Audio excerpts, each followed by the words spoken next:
Bonjour. Dans quelques semaines, nous serons tous arrivés devant nos écrans de télévision, d'ordinateur et même de téléphone cellulaire pour regarder les Jeux olympiques, les fameux Jeux olympiques de Rio, et quelques semaines plus tard, les Paralympiques. Et on est tous happés par cette frénésie-là, parce que pourquoi? On observe des gens donner le meilleur d'eux-mêmes, donner leur 100% et compétitionner avec des gens de d'autres pays, les meilleurs des autres pays.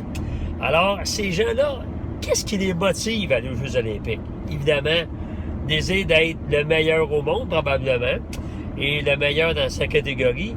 Mais quand on s'adresse à eux et qu'on leur parle, j'en connais une couple, ils disent toujours que, oui, c'est le fun d'être meilleur que les autres, mais ce qui est le fun, c'est être meilleur que soi-même, c'est-à-dire de dépasser sa propre performance, faire la meilleure performance, et pour ça, ils se doivent d'être dans les meilleures conditions possibles, autant au niveau mental, physique, alimentaire, de toutes les manières possibles.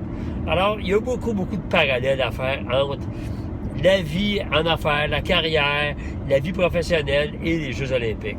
C'est-à-dire que chaque journée, c'est une compétition. Je ne parle pas de compétition avec les autres, on parle de compétition avec soi-même. Donner le meilleur de soi, faire mieux qu'hier, apprendre de nos erreurs, avoir un coach un peu ou un conseiller qui peut nous regarder et dire, bien ça, tu pourrais peut-être le faire d'une autre manière, ou tu pourrais peut-être améliorer tel comportement, ou telle attitude, ou telle façon de faire.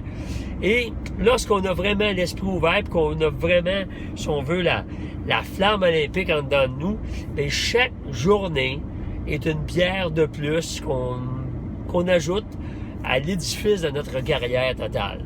D'ailleurs, j'ai déjà lu à un moment donné quelqu'un qui disait que une carrière réussie, c'est quoi? C'est une suite d'années, de mois, de semaines, de journées, puis finalement d'heures réussies. Alors, en cette période olympique et en cette période estivale, en tout cas, moi, je vais faire le point un petit peu sur de quelle façon je peux me dépasser au quotidien. Et je vous invite à faire la même chose. Alors, je vous souhaite un excellent été et je vous souhaite de porter votre flamme olympique bien haut au retour au mois d'août. Alors, à bientôt!